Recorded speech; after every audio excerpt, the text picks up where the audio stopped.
when I landed in IIM Lucknow, it was just a building in Aliganj. Do you think that MBA is still worth in this era of AI?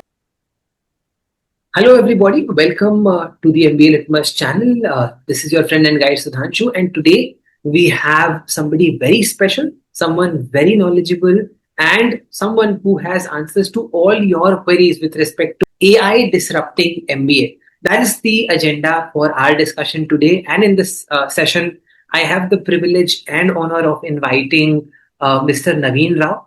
Navin sir is a professor of practice at Soil Gurgaon. He is an alum of IIT Madras, where he has done his bachelor's in metallurgy, and he is also somebody who has done his PGDM from IIM Lucknow. I have also done it from IIM Lucknow, so but in that context, he's super senior. I think, sir, you've done it from IIM Lucknow in 1993, if I am That's correct.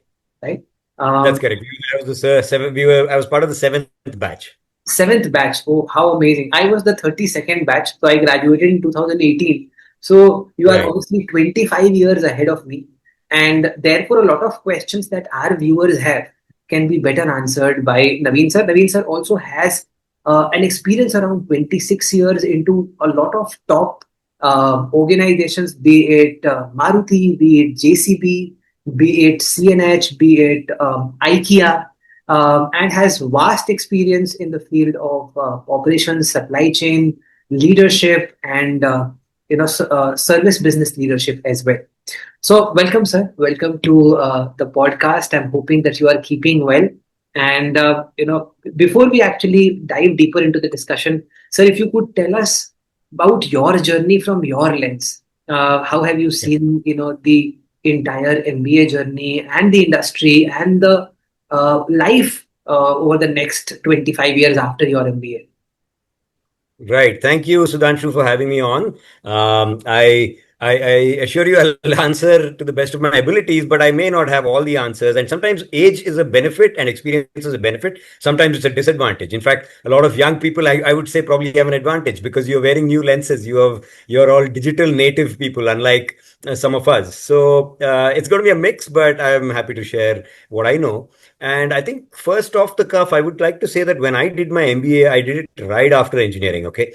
And increasingly, I felt at that time also that I would have benefited more if I'd done an MBA after doing some work. I know it's still not the trend. We still have a lot of students at Soil who tend to come straight after college. That's because of the way that education and jobs are structured in India. But that is one of the things I would say. I think increasingly you gain more from an MBA program when you have worked a little bit, at least a couple of years. I think that's one of the things I have noticed. Then, of course, I would say that analytics has become a very important domain, almost like a new domain. It used to be called IT in our time, and I think that has changed. And now people are talking about analytics almost as a separate tool. And of course, now you have AI coming in, you have sustainability coming in, and there is a lot of cross-functional work happening now. We're moving away from silos, and a lot more cross-functional management is more important. Got it. So, sir, now I'm going to mix up a lot of elements, a lot of questions that students have with respect to AI. A Yeah. lot of students right now who are doing their MBA are worried that AI might take their jobs or AI might eat their jobs for that matter. Sir, I want to ask you because you have vast experience in the field. You have done your, degree from IIT and IIM. I think the perfect combination that somebody can have. How do you look at it? Or do you think there is an impact that's going to come in? Yeah, this is a very good question, a very important question. I think all of us are asking this same question. We are looking within our own institutions and asking how relevant is this going forward. So certainly, see, I would my first off answer to that question is that it is still relevant. The way which the MBA programs need to be structured will probably change very rapidly, quite dramatically. They may become shorter. They may become more about self-learning. They may become hybrid MBAs. I still think, at least in the current era, it is not going away for quite some time. So I think what you learn at MBA college will change, but I think it's still an extremely important part of education if you intend to get into the business world and sort of rise through the ranks. Understood. And sir, how do you think is AI reshaping the skills that MBA graduates are expected to have, right? What was it like back Right. in 93 when you had done your MBA as compared to the people who are doing it right now? Mm. Because now you are training MBA students, and earlier you have done your MBA as well. So how do you see that if I do not want to get replaced, correct? If I want to be relevant, how do I Yeah. build myself up? Yeah. So, Sudhanshu, tough question to really predict the future of work. But having said that, I think the fundamental attitude, it's not a skill, it's an attitude, it's a way of being, um, which is critical to make sure that you're never redundant or you will always stay relevant. And that is your learning attitude. So, a hunger for learning, a curiosity to explore the new, and to be able to unlearn and relearn all the basics is are attitudes that will go a very long way. I mean, in fact, the fact that I have a lot of experience, almost 30 years behind me, puts me at a bit of a disadvantage. The only way that I managed to stay ahead of, if not ahead of the game, at least in the front, is to make sure that I never feel that I never get into a comfort zone where I think I know all there is to know. There is a hell of a lot more to know. The more we know, there's a beautiful description of how what you know is like the boundary of a balloon. Okay, the more you know, the more you discover you don't know, because your boundaries of knowledge or ignorance expand, and there is infinitely so much to learn. So the learning attitude is what will keep you always be ready to relearn, unlearn, or whatever you have learned so far. That's Understood. the only thing that can future proof you. Got it. And sir, basis your experience of so much that you have done in operations, in supply chain, and related domains, how do you look at the demand for traditional management roles, Hmm. getting reduced or getting impacted by AI? So, for example, let's say the traditional FMCG, wherein you have the entire channel with distributors and retailers and wholesalers, and similarly with the other segments also, do you see an impact coming up because of AI? Are these supply chains getting impacted? Is operations getting impacted? And how is the industry getting impacted at large? Great question. And as we are talking, I think the industry is literally getting reshaped. So I certainly believe, and I see it happening in the industry, that um, repeatable skills. See, there are skills which are unique, and there are skills which are repetitive. There are tasks which are repetitive. The repetitive tasks are all going away. So if you take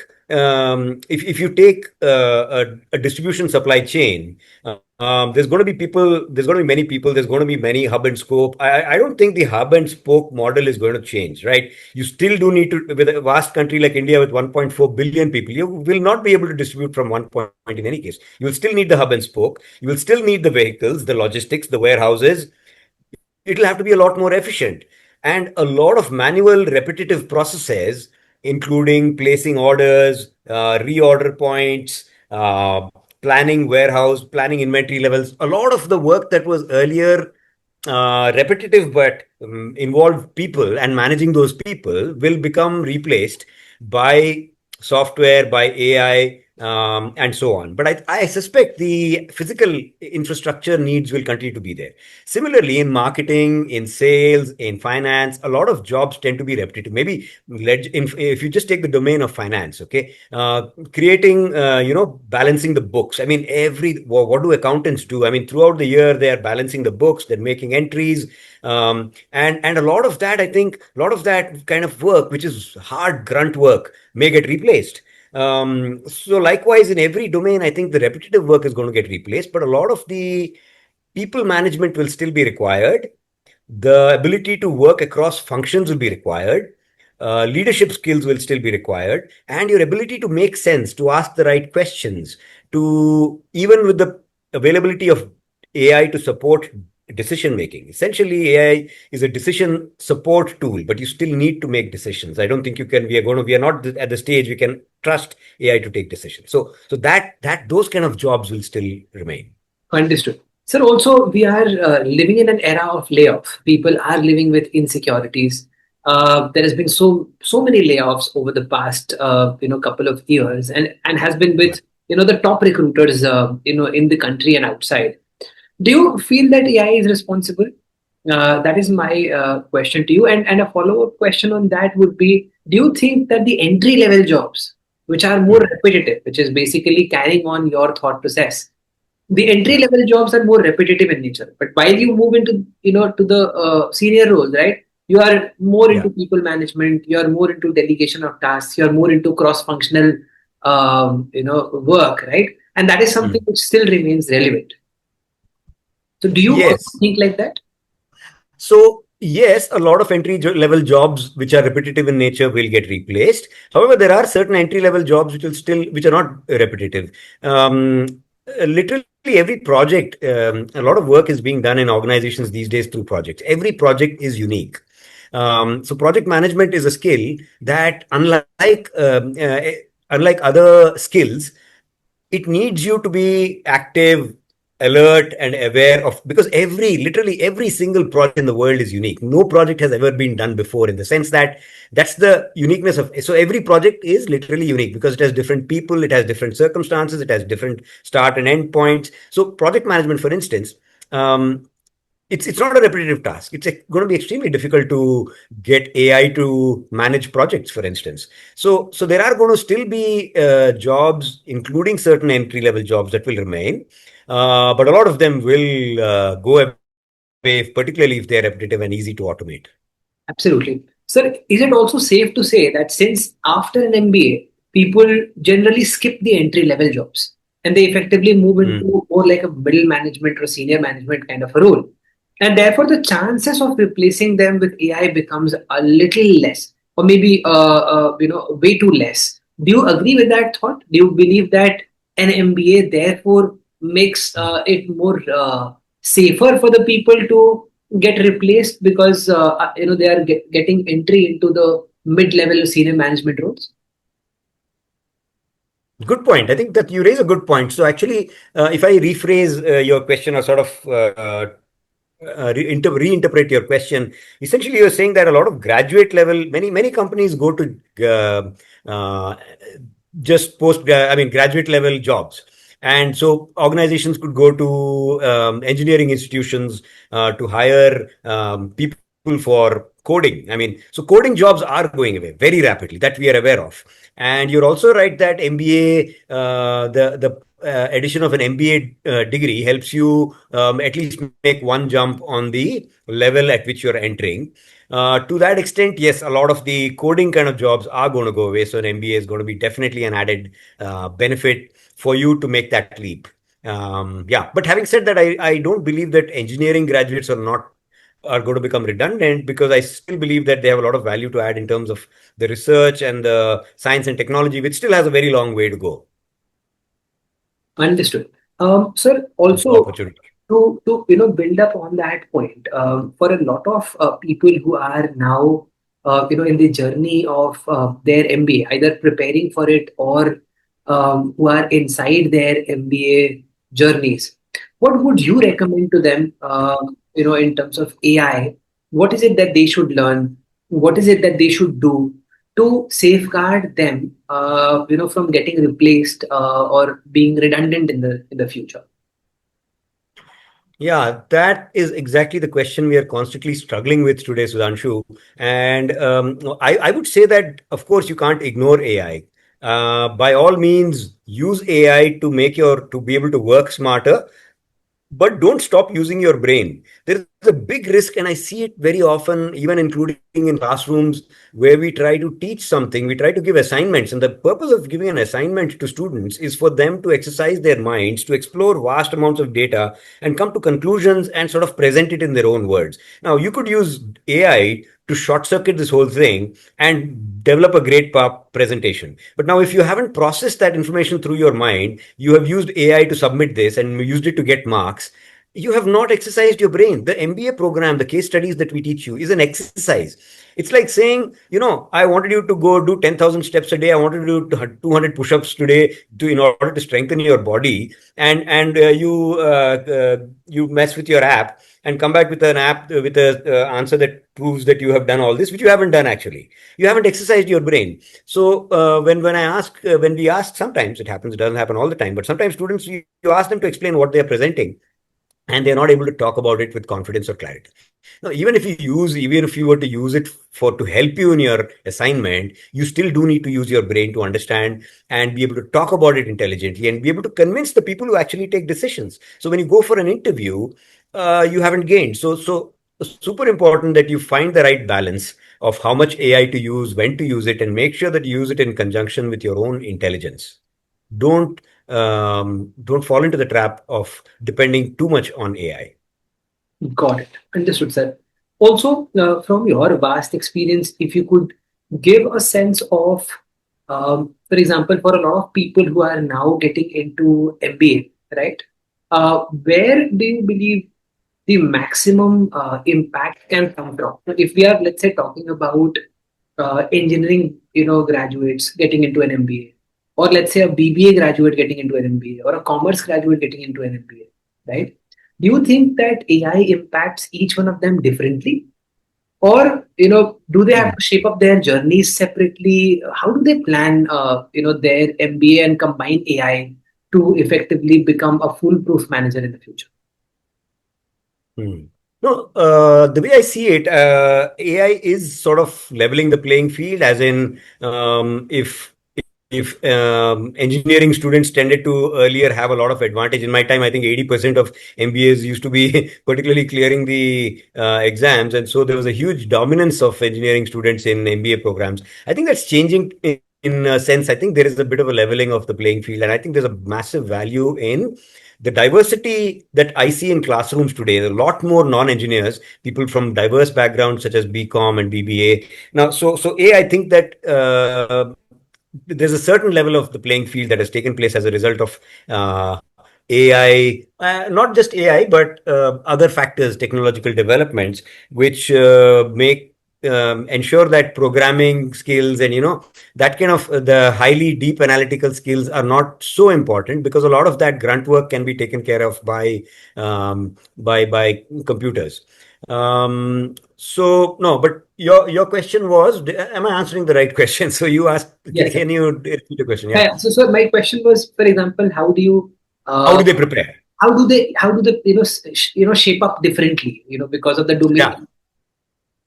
See, I think anybody from any domain can move to any of the domains of marketing, sales, finance, HR, operations, and analytics. As in, I think it's easier today for a person with a BBA background or a commerce background to become an analytics professional. I don't think there are. I think the barriers to movement from learning domain to professional domain are less now, meaning you could move in all directions. Of course, there are certain preferred routes, but that has more to do with A, your interest, and B, your capability. Are you good with numbers? Are you good with people? Can you interact with random people that you come across? Do you have empathy? Now, those things, along with what are you so and it's also what you love doing. Do you enjoy doing these things?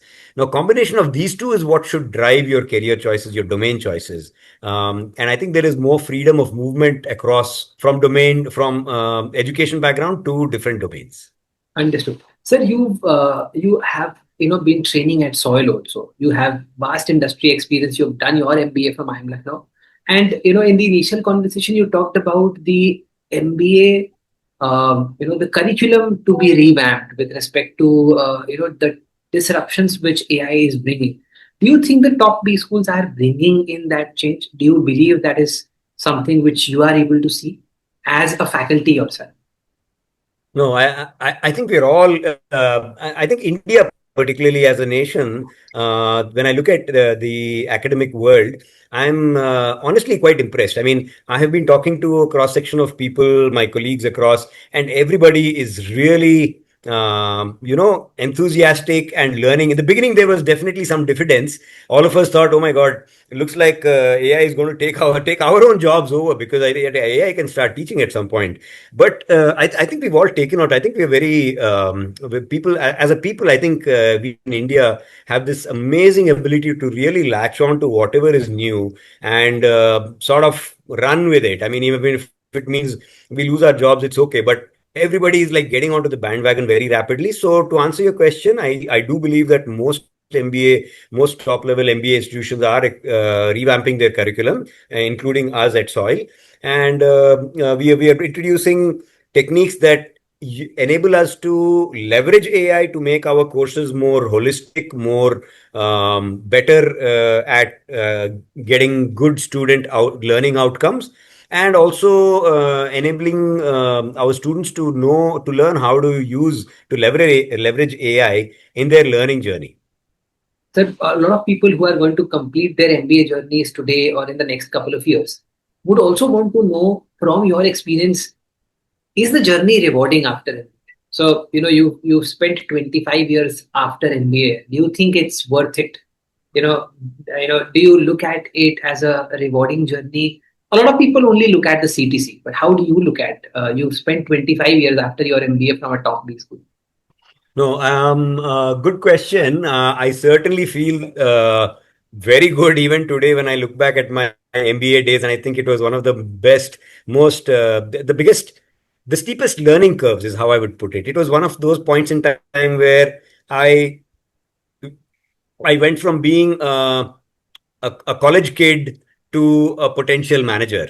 I think it's where I learned social skills. So it's not just the knowledge, it's the company, it's the peer group, it's the late nights, it's the it's the interactions, it's a whole ecosystem that shapes you, makes you more mature, teaches you how to bring things together and so on. So a hugely valuable journey. I look back upon my MBA journey with great nostalgia and love, and I think it's not something that is going to become easily replaced soon.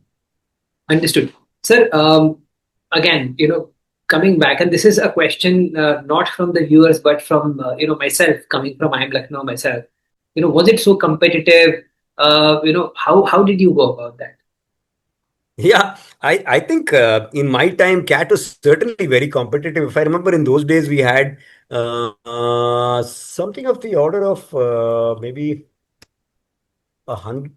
200,000 people vying. So I don't know the percentages because we had much less seats. IIM Lucknow had 70 seats in my time, 75 or something, and now it's like 700 or something. Correct. It's right, and so but the number of applicants is much more.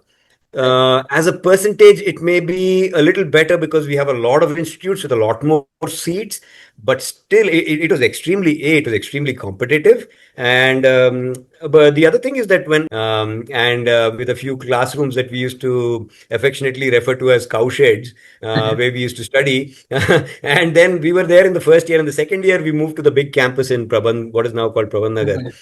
The massive infrastructure and all of that came in our second year. The first batch actually, which moved to that. So tough infrastructure, as in not great infrastructure. We lived in houses on rent, and we would cycle to our classrooms.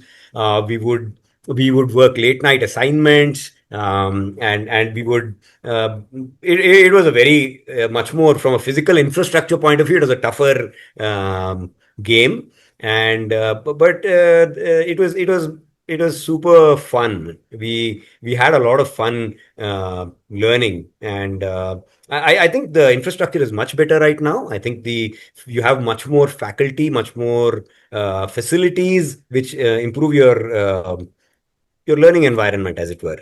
Uh, but it's different. But still, I'm sure it's hell of a lot of fun and truly transformational, I suspect.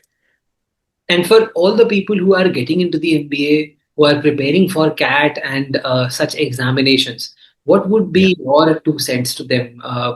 With the kind of journey that you've had, the kind of experiences that you've had, what are some of the top two, three major learnings that you would want to give to, let's say, a 26 years younger version of yourself, which maybe you did not know at that point in time, but you know that Right. now in the future, 25 years ahead, and you Yeah. feel that if you had actually those insights at that point in time would have made your journey much better. Ah. So that's I know that's one of the questions that comes up these days. And I always wonder, would I have done too many things different? Because I do think I did a fair number of things reasonably right. I may have taken more risks, I would say. There is always this fear of taking risks in my career journey. I think there are a few risks. I could have taken more risks and been more adventurous in terms of the job opportunities that might have taken. Besides that, I think I would have worked harder. I think I probably spent a little too much time having fun. Not as you and you also grow up, right? It's a phase where you're developing as a human, as an individual. So maybe I didn't work as hard as I would have. If I were to tell myself, I'd say, hey, come on, get a little more serious about a few more of the subjects than I did. Um, my advice to young people these days preparing for CAT and so on is first of all, start reading newspapers. Guys, I find young people sometimes so unaware of what's happening in the world. I think it's disappointing. It doesn't help you. If you get news from social media, it tends to be a very biased kind of news that only interests you. You do not have the big picture. So I would strongly encourage that you develop a habit of reading newspapers, magazines, books. Books are absolutely gold. Please develop an interest in reading books, because books can really shape you. It's like you have a conversation with the author. It's literally like that. Take notes. Sometimes you think you have a PowerPoint presentation. Please send me the presentation. I'll read it later. Or, okay, I've got it in some learning management system. So people don't take notes. But these things make a big difference. These are what fire the neurons in your mind. They are what keep you alert, active, engaged, constantly learning and absorbing what you're hearing.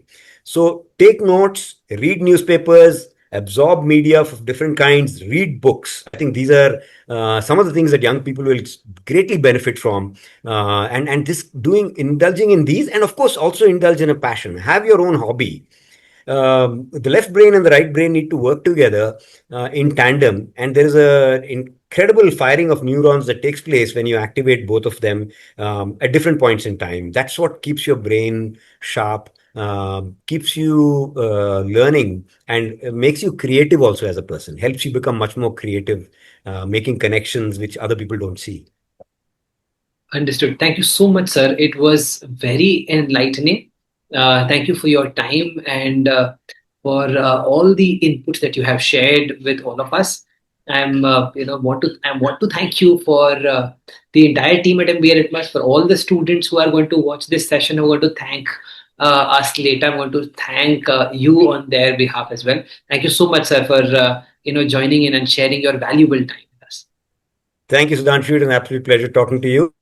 I hope what we discussed today is useful to some of the people watching, Thank you and have a so nice much. day. It is definitely very insightful. And once I'm there at Soil, I'd love to meet you there as well. Thank you so much, sir. Thank you for your Certainly. Thank you.